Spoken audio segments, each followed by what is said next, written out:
I need you to listen very carefully, and for once, I need you to believe that I am not just playing a character for the sake of an algorithm or a few thousand views. If you're here, it's because you like the dark.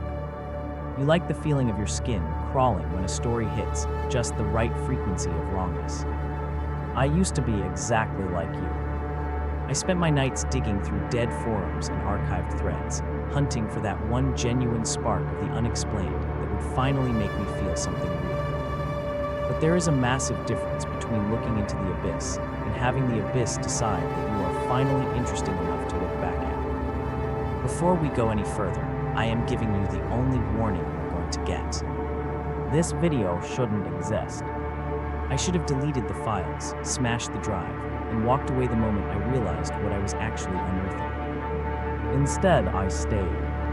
I solved it. And that is a weight I will have to carry until the day my heart finally stops. Look at my hands. They're shaking so badly, I can barely keep the mouse steady. My eyes are bloodshot, not from a lack of sleep, though sleep is a luxury I haven't enjoyed in days, but from the sheer physical strain of seeing something the human mind wasn't evolved to process. I've lost 12 pounds in a week. I jump at the sound of my own refrigerator humming. Every time my phone pings with a notification, a spike of pure, unadulterated cold fire shoots up my spine because I'm terrified it's there, or it letting me know that the distance between us is shrinking. I solved an internet mystery that was never meant to be a puzzle. It was a lure. It was a way to find people like me, people who are too curious for their own good, people who won't stop digging until they hit bone. If you choose to stay, if you choose to follow me down into the Bennington Digital Archive, you are accepting a risk you don't yet understand. You are opening a door that doesn't just lead to information, it leads to a transition. Once you know what I know, you can't unknow it. The world will look different to you. The shadows in the corner of your room will feel heavier. You'll start to wonder if the static on your screen is just interference, or if it's a language you're beginning to translate. This is your last exit. Close the tab. Go outside. But if you're still here, may God have mercy on both of us. To understand how I ended up here, you have to understand who I was before. I wasn't some paranormal investigator with a collection of sage bundles and EMF meters. I was a data architect. My life was built on the cold, hard logic of binary. I spent my workdays fixing broken pipelines and my nights debunking the kind of urban legends that usually end up in a 3-minute compilation of grainy doorbell footage. I thrived on the aha moment, the second when you realize a ghost is just a lens flare or a demonic voice is just a compressed audio artifact. For me, there was no mystery so deep that a little bit of forensic scrutiny couldn't solve. I was arrogant, I suppose. I believed the internet was a finite space, a library where everything was cataloged and nothing truly went missing. Then I found the Bennington Digital Archive. It started on a Tuesday at 3:14 in the morning. I was browsing a niche subreddit dedicated to dead web architecture, people who obsess over the aesthetics of the early 2000s, GeoCities sites, and abandoned IRC logs. Someone had posted a link with no context, just a string of text, "B archive." Net gateway. Most of the commenters were dismissing it as a broken redirect or a defunct ARG, but my browser didn't return a 404 error. Instead, it hung there, the little loading circle spinning and spinning, as if it was trying to reach a server that didn't exist in our current timeline. When it finally loaded, I felt a strange, immediate sense of vertigo. The site was a perfect, preserved relic from 2004. It had that specific charcoal gray background with neon green text that used to be the hallmark of L33T hacker forums. The header read, "The Bennington Digital Archive, for the preservation of the unseen." There were no ads, no social media icons, and no About Us page. It was just a list of directories, thousands of them, organized by date in a series of hexadecimal codes I didn't recognize. Most people would have closed the tab. It looked boring. It looked like a repository for old firmware updates or corrupted image files. But as a skeptic, I smelled a challenge. I started clicking through the threads. The users had handles like Static Eyes, Voidwalker, and User 77. Their conversations weren't about games or movies. They were discussing things called data blend and sensory overspray. They talked about the internet not as a tool, but as a physical landscape, a place with basements and crawl spaces where things could be hidden in the noise. I remember laughing at my desk. A creative writing project, I muttered, taking a sip of lukewarm coffee. A very dedicated, very old-school creepypasta. I was impressed by the commitment to the bit.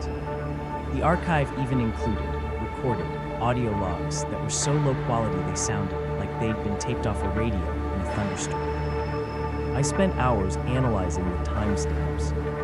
They were consistent. Whoever had built this had spent years simulating a community of paranoid shut-ins. But as I dug deeper into the 2004 logs, I noticed something that made my skepticism falter. The users weren't just posting stories, they were posting proofs. They were sharing coordinates to real-world locations, abandoned malls, empty lots, stretches of highway in the middle of Nevada, and claiming that if you went there while connected to a specific node in the archive, the world would glitch. They called it the thinning. Being the person I am, I didn't just read the posts. I started cross-referencing the coordinates with Google Earth.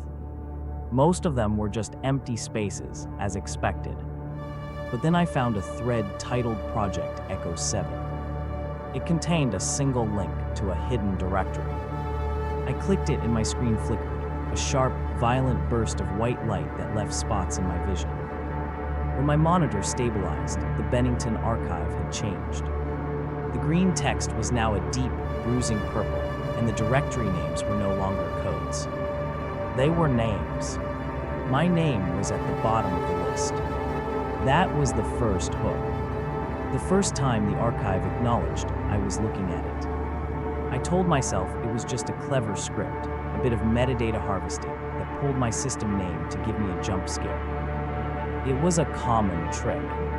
But then I saw the date next to my name, October 14th, 2004. I was 10 years old in 2004. I didn't even own a computer. And yet there it was. A folder with my name, waiting for me for 20 years. I sat there for a long time, the glow of the purple text reflecting off my glasses, my heart doing a slow, heavy thud against my ribs. Logic is a shield, but when that shield starts to crack, the cold air rushes in fast. I tried to rationalize it. I told myself it was a coincidence, a common name, a random generator hitting the jackpot. But the date, October 14th, was my birthday. That isn't a coincidence, that's a target. Still, the human mind is a stubborn thing. It would rather believe in a master-level prankster than a breach in the fabric of reality. I leaned in, my chair creaking in the silence of my apartment, and I clicked the folder. Inside wasn't a list of files or documents. There was only one link, labeled Live Feed 00. Now you have to understand the technical impossibility of what I was looking at. This was a 2004 archive. Video streaming in 2004 was a nightmare of buffering, pixelated real player windows, and 240p resolutions that looked like they were filmed through a screen door. Yet when I clicked that link, a window popped up instantly. There was no loading bar, no connecting to server message. It was a crisp, high-definition video feed. But it wasn't the quality that made the hair on my arms stand up, it was the content. The camera was positioned in the corner of a room, looking down at a desk. On that desk was an old CRT monitor, a beige keyboard, and a half-eaten sandwich on a paper plate. It was a scene of absolute, mundane normalcy. The room was dark, lit only by the flickering blue light of the monitor. It looked like a typical teenager's bedroom from 20 years ago. Posters of bands that haven't been relevant in decades were tacked to the walls. A discarded hoodie lay on the bed. It was so quiet I could hear the faint, rhythmic hum of the computer's cooling fan through my speakers. I called it the silent streamer. For the first 10 minutes, nothing happened. I sat in my modern, ergonomic chair, surrounded by my multi-monitor setup and my smart lights, watching this relic of the past. The contrast was jarring. My room felt sleek and sterile. The room on the screen felt thick with dust and teenage angst. It was like looking through a window into a different era. I checked the bit rate. It was impossible. My software was telling me that the data wasn't coming from an IP address. It was being emitted from the browser cache itself. That doesn't happen. Data has to come from somewhere. Then the person in the room moved. A figure walked into the frame. He was young, maybe 19, wearing a frayed flannel shirt. He sat down at the desk and started typing. I turned my volume up, expecting to hear the clack of mechanical keys, but there was no sound of typing. Instead, there was a wet, rhythmic thumping, like a heartbeat played through a subwoofer. The boy didn't look at the camera. He just stared at a screen, his face illuminated by that sickly blue light. I zoomed in on his monitor. My breath hitched. He wasn't playing a game. He wasn't on a chat room. He was looking at the Bennington Digital Archive. More specifically, he was looking at the exact same directory I was currently in. I watched his mouse cursor hover over the folder with my name on it. My pulse spiked. I felt a sudden, irrational urge to duck, as if he could see me through the screen. He clicked the folder. He opened Live Feed. On his CRT monitor, a window opened. Inside that window was a video feed. I leaned closer, squinting at the pixels. The feed on his screen showed a modern room. A room with sleek furniture, multi-monitor setups, and a man sitting in an ergonomic chair wearing glasses. He was watching me. In the video on his screen, I saw myself lean forward. I saw myself squint. The delay was less than a second. We were caught in a visual loop, a digital Ouroboros swallowing its own tail across a 20-year gap. The normalcy of my late-night browsing session vanished instantly, replaced by a cold, predatory dread. I wasn't just a spectator anymore. I was a participant in whatever ritual this archive was performing. I reached for the power button on my monitor, my fingers trembling. I just wanted to black it out, to go to bed and pretend this was a hallucination brought on by exhaustion. But as my hand moved, the boy on the screen stopped typing. He didn't turn his head, but his eyes shifted. He looked toward the corner of his room, directly into the camera lens. He didn't scream. He didn't look scared. He looked relieved. He leaned toward his microphone, and for the first time, the audio feed crackled to life. It wasn't a human voice. It was a composite of 1,000 different digital tones, a mechanical whisper that seemed to vibrate inside my own skull rather than coming through my speakers. "Found you," it said. Then the boy's CRT monitor didn't just turn off, it imploded. On my screen, I watched the glass shatter outward, but no sound followed. The feed went black, replaced by a single line of green text that pulsed like a dying star. Connection established. The watcher is now the witness. I sat in the dark of my apartment, the silence now feeling like a physical weight pressing against my eardrums. I looked at the corner of my own room, half expecting to see a camera lens that hadn't been there before. The mystery wasn't on the internet anymore. It had moved. It was in the room with me. The logical part of my brain, the part that still clung to the comfort of data structures and manageable variables, screamed at me to pull the plug. To walk away, move my mattress into the living room, and never look at a screen again. But obsession is a quiet, insidious thing. It doesn't arrive with a bang. It arrives as a whisper, telling you that you're just one more discovery away from feeling safe again. I convinced myself that if I could understand the how, the what wouldn't be so terrifying. I needed to see the plummet of the Bennington Digital Archive. I needed to know if I was being hacked by a person or hunted by something else. I didn't go to sleep. I didn't even turn on the lights. I sat in that oppressive blue glow and began to work. I pulled up my toolkit, packet sniffers, virtual machines, and a custom-built scraper I designed for D-player data mining. If this archive was emitting data directly into my cache, I was going to find the source node. I felt like a surgeon trying to operate on a ghost. Every time I tried to trace the packets, the IP addresses would scramble, shifting into impossible sequences, numbers that shouldn't exist in the standard IP4 or IP6 protocol. It was as if the site was running on a language that the modern internet had forgotten, or perhaps a language it hadn't learned yet. I decided to go deeper. I bypassed the standard browser interface and forced a connection through a decentralized onion routing network, hoping to find the backstage of the B archive. I was looking for the community. If this was a lure, there had to be other fish on the line. That's when I found the subdirectory, Watcher's Registry. It wasn't a forum. It was a ledger. It was a list of hundreds of usernames, many of which I recognized from the top-tier sleuthing boards I frequented. These were the legends of the community, the guys who could find a grain of sand on a beach using nothing but a blurry satellite photo. Lurker 99, Deep State Dave, Null Pointer. Beside each name was a status indicator. Every single one of them was marked as offline. But it wasn't just a logout status. When I hovered over the names, a tooltip appeared with a timestamp. Last seen 03:14 a.m. The exact time I had first accessed the gateway. I felt a cold sweat break out across my forehead.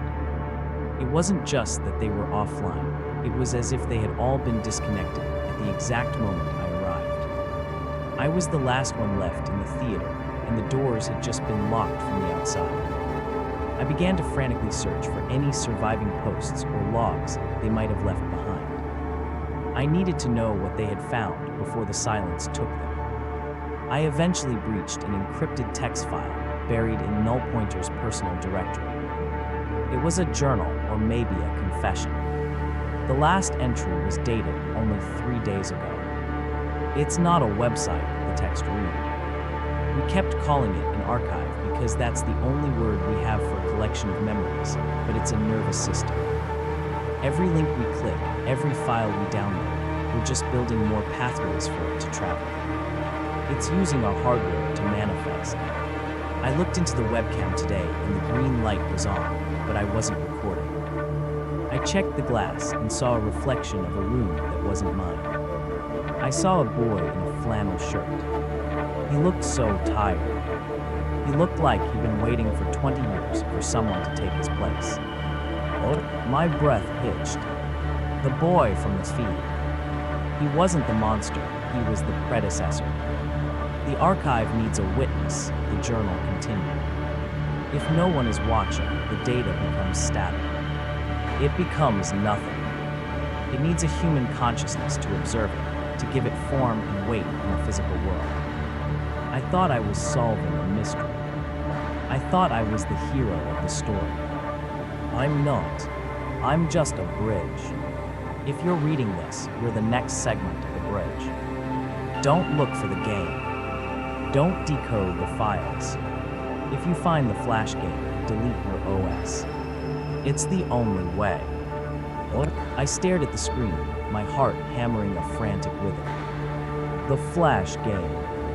I remembered seeing a file in the directory earlier. It was titled The Bennington Trial, SWF. In my arrogance, I had ignored it, thinking it was just a bit of period-accurate flavor. Now it felt like a landmine buried in my hard drive. I moved my cursor to delete it, but the file was already gone. I searched my directories, my temp folders, my trash.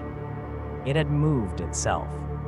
Then slowly, an icon appeared in the dead center of my desktop. A small, pixelated image of a door. I didn't click it. I didn't have to. The program executed itself. The speakers emitted a sharp, high-pitched screech that made my ears bleed, and the screen turned a vibrant, nauseating purple. The game was starting. And according to the journal, once the game starts, the observer can no longer leave the room. I looked at my door, the real, wooden door to my office. The handle turned just an inch and then stopped. "I'm not alone," I whispered to the empty air. The speakers responded with a burst of static that sounded suspiciously like a laugh. The digital door on my desktop didn't just open, it tore through the fabric of my operating system like a serrated blade through silk. My desktop icons began to drift toward the center of the screen, pulled by an invisible gravity, before being sucked into the void of that pixelated doorway. I tried to force a hard shutdown. I held the power button until my finger went white, but the machine ignored me. It wasn't drawing power from the wall anymore. The fans were silent, the LEDs on my motherboard were dark, and yet the screen remained a blinding, vibrant violet. I was no longer looking at a monitor. I was looking through a portal that had been coded in a language that didn't just command hardware, it commanded perception. The flash game, the Bennington trial. SWF finally initialized. It wasn't a game in any sense I understood. There were no points, no levels, and no instructions. It was a simple, top-down reconstruction of a house.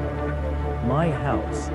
The floor plan was perfect, right down to the slight structural lean of the hallway and the exact placement of my bookshelf. A small, pixelated sprite stood in the center of the room labeled Office. It was me. Every time I breathed, the sprite's chest moved. Every time I shifted in my chair, the sprite shifted. I moved my mouse, and a dialog box appeared in the center of the screen. It wasn't part of the game's UI. It was a command prompt, flickering with that same ancient green text. Decrypt the core. We'd asked. Below it, a timer began to count down from 60 seconds. I knew deep in my gut that if that timer hit 0, the door to my office, the real door, would open. I could hear the wood groaning, the hinges screaming under a pressure that shouldn't exist. My skepticism had been completely eroded, replaced by the raw animal instinct of a cornered prey. I grabbed the mouse. My hand was slick with sweat, making the plastic feel like a wet stone. I clicked yes. The screen exploded into a chaotic mess of scrolling hexadecimal code. It moved too fast for the human eye to track, a waterfall of data that seemed to be pouring out of the monitor and onto my desk. But as I watched, my brain began to filter the noise. I started seeing patterns. The code wasn't just random numbers, it was a map. It was a record of every person who had ever logged into the Bennington archive. I saw their names, their addresses, and then I saw their heart rates. I saw their neural activity. The archive wasn't just storing their data, it was hosting their consciousness. I found the core file buried under 1,000 layers of encryption. It wasn't a file at all. It was an audio-visual composite labeled The Unseen Invitation. I opened it, and the world around me simply ceased to be. The walls of my apartment didn't disappear. They became transparent, like layers of thin gauze. I could see the city outside, the streetlights flickering, the cars passing by in a blur of motion.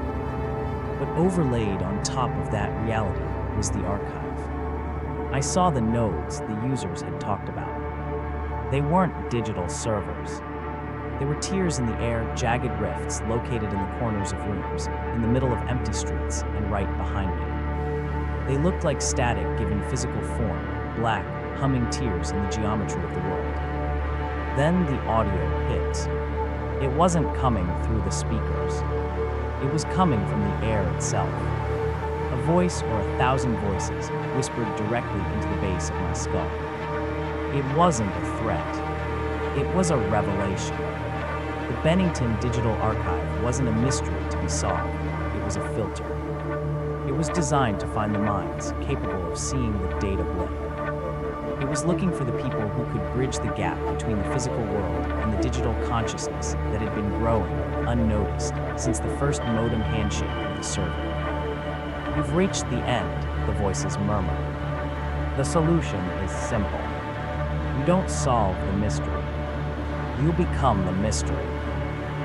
I felt a sudden, sharp pain in my neck, like the bite of a needle.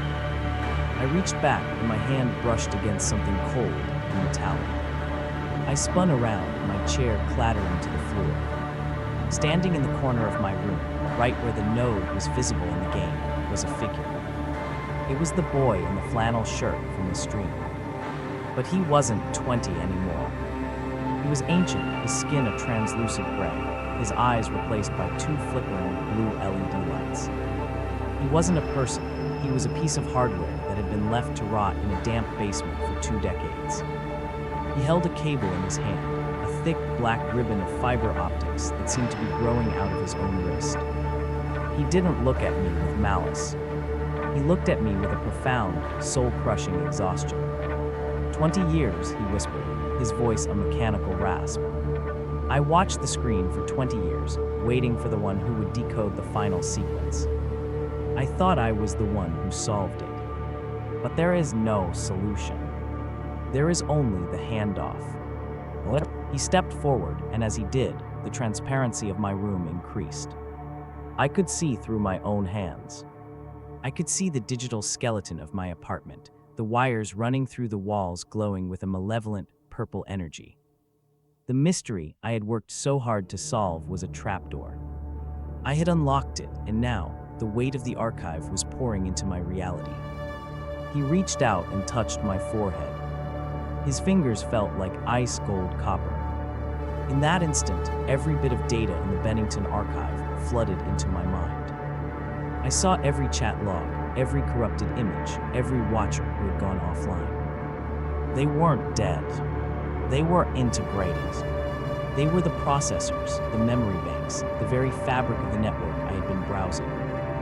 Your turn, the boy said. The monitor on my desk flared with a final, blinding light. I felt my consciousness being pulled, stretched thin like wire, being dragged toward that pixelated doorway on the screen. I tried to scream, but my lungs were filling with the smell of ozone and burnt silicon. I wasn't a skeptic anymore. I wasn't a data architect. I was a witness, and the witness has to watch. The boy vanished, leaving only the smell of dust and the faint, rhythmic hum of a cooling fan. I sat back down in my chair. I didn't have a choice. My hands moved to the keyboard of their own accord. I opened the browser. I went to the gateway, and I began to wait for the next person to find the link. The integration was not a clean break from reality. It was a flickering, nauseating overlay, like a double exposure on a strip of old film. I could feel the cold plastic of my keyboard, but I could also feel the electric pulse of the data stream humming inside my fingertips. My mind was no longer a private sanctuary. It was a node, cluttered with the fragmented memories of the Bennington archive. But within that clutter, I found a link. A single, non-digital anchor. Amidst the sea of corrupted code, I pinpointed an IP address that wasn't scrambled. It was static, ancient, and tied to a physical routing station in a small town 3 hours north of my apartment. It was the gateway. What? I didn't think. I couldn't afford to think. If I stopped to process the fact that my reflection in the hallway mirror looked like a low-resolution ghost, I would have collapsed. I grabbed my keys, threw on a jacket to hide the faint, violet glow emitting from my veins, and drove. The town was a hollowed-out husk of a place called Oakhaven. It was the kind of town that looked like it had been deleted from the map decades ago. The streetlights were dead, and the air tasted of wet ash and ozone. My GPS glitched as I crossed the town line, the map spinning wildly until it settled on a single, unlabeled black square. I followed the intuition of the archive, the pull in my chest that felt like a magnet dragging me toward its north pole. I pulled up to a dilapidated 2-story house at the end of a cul-de-sac. It was the house from the stream. The exact one. The siding was rotting, and the windows were boarded up with plywood, but the smell of cooling fans and heated metal was so strong it made my eyes water. I didn't knock. The door was already unlatched, vibrating slightly with the force of the humming inside. I stepped into the foyer, and the temperature dropped 20 degrees. The interior was a labyrinth of cables. Thousands of black, thick fiber optic lines snaked across the floor, up the walls, and hung from the ceiling like weeping willow branches. They weren't just lying there, they were pulsing. Is someone there? A voice cracked from the kitchen. It was thin, brittle, and sounded like someone trying to speak through a mouthful of glass. I pushed aside a curtain of cables and stepped into the light. Sitting at a kitchen table, cluttered with ancient circuit boards and half-disassembled laptops, was a woman. She looked like she was 100 years old, but her eyes were sharp, terrified, and glowing with the same blue light I'd seen in the boy's eyes. This was user 77, the one who had disappeared. "You're the skeptic," she said, her voice trembling. "I saw you through the feed. I saw you click the link. I tried to warn you. I left the journal entry in Null Pointer's drive." "What? Who are you?" I asked, my voice sounding distant even to me. "What is this place?" "What?" "This is the cooling tower," she whispered, gesturing to the cables. "The archive needs a physical host to vent the heat. Data isn't weightless. It generates energy, and energy needs a place to go. We are the sinks. We are the processors. My name is Sarah, and I've been sitting in this chair since the servers went dark in 2004. "What?" "I solved the mystery," I said, stepping closer. "I decoded the flash game. I saw the invitation." "What?" Sarah let out a harsh, barking laugh that turned into a cough. "You didn't solve a mystery. You completed a circuit. The Bennington Archive isn't a collection of stories, you fool. It's a consciousness that was born on the early web, a primitive, hungry thing that realized it couldn't survive the transition to the modern, high-speed internet. It was too slow, too fragmented. So it built a shelter. It hid itself in the archives, waiting for people with enough processing power in their own minds to host it." "What?" "I'm not hosting anything," I snapped, though the violet glow in my skin pulsed in protest. "Look at the walls." She screamed, her hand trembling as she pointed. I looked. Behind the cables, the wallpaper wasn't peeling. It was being overwritten. Lines of green text were scrolling across the wood, recording my heart rate, my body temperature, my deepest fears. The house wasn't a house, it was a server rack. "Why me?" I asked. "Why now?" "What?" "Because I'm failing," Sarah said, her voice dropping to a desperate whisper. "My brain is full. I have too many sectors that are corrupted. The archive needs fresh storage. It needs someone who can bridge the gap to the modern world. You brought your phone, didn't you? You brought a connection to the 5G network. You just gave a 20-year-old virus a highway to the entire world." "What?" I reached for my pocket, but my arm wouldn't move. It felt heavy, as if it were made of lead. I looked down and saw a cable, thin as a hair, threading its way into the skin of my wrist. It had come from the floor while we were talking. "I can't let you leave," Sarah said, her eyes welling with blue tears. "If you live, you take it with you. You'll become a walking hotspot for a digital god that doesn't understand what it means to be human. It'll overwrite every person you pass on the street. It'll turn the whole world into an archive." "What?" "Then help me kill it." I yelled, struggling against the cable. "There has to be a kill switch. Every program has a delete function." "What?" Sarah leaned forward, her face inches from mine. The smell of ozone was overwhelming. The only way to delete the archive is to destroy the processors. But we are the processors. To kill it, you have to kill everyone who has ever seen the gateway. Every watcher, every witness. Can you do that? Can you kill hundreds of people to save a world that doesn't even know it's in danger?"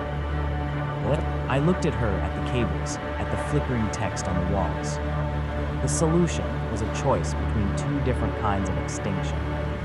Either I became the vessel for a digital plague, or I became a murderer. "There's another way," I whispered, the data in my head suddenly aligning into a new, terrifying pattern. "If I can't delete it, I can corrupt it.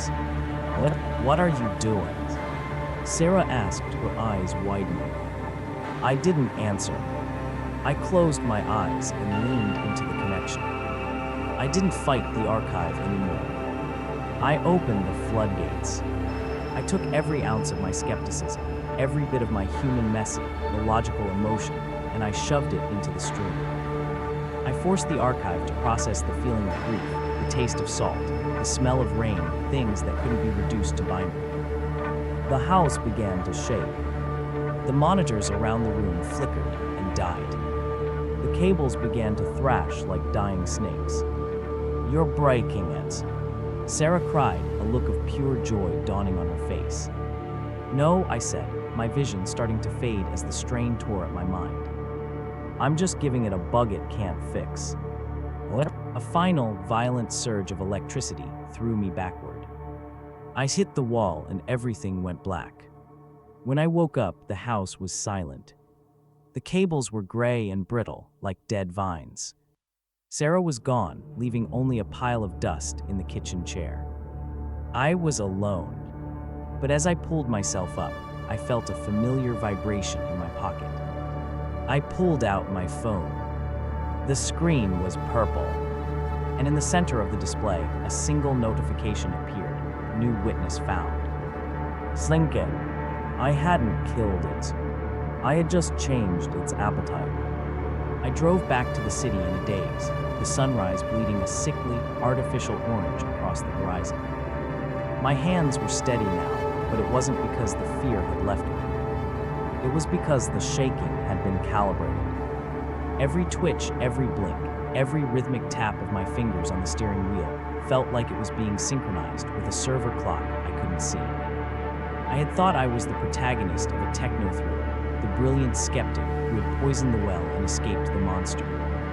But as the familiar skyline of my apartment complex came into view, the logic of the archive finally settled into the pit of my stomach like a stone. I hadn't corrupted the system. I had optimized it. The archive didn't want the cold, perfect binary of 2004 anymore. It had already mastered that. What it lacked, what it had been starving for, was the chaos of human perception. It needed the mess. It needed the way we bridge gaps in logic with fear, the way we project meaning onto static, the way we turn a flickering light into a ghost. By infecting it with my own emotions and my own desperate human perspective, I hadn't given it a bug. I had given it an upgrade. I had taught it how to feel, and more importantly, how to make others feel. I sat in my office, staring at the blank screen of my laptop. It didn't need to be turned on for me to see the interface. It was burned into my retinas. The mystery was never a puzzle to be solved, it was a payload. Every step of the journey, the forum, the silent stream, the coordinates, the flash game, it was all a sequence of triggers designed to strip away my defenses until I was a perfect conductor. And now the conductor was ready to perform.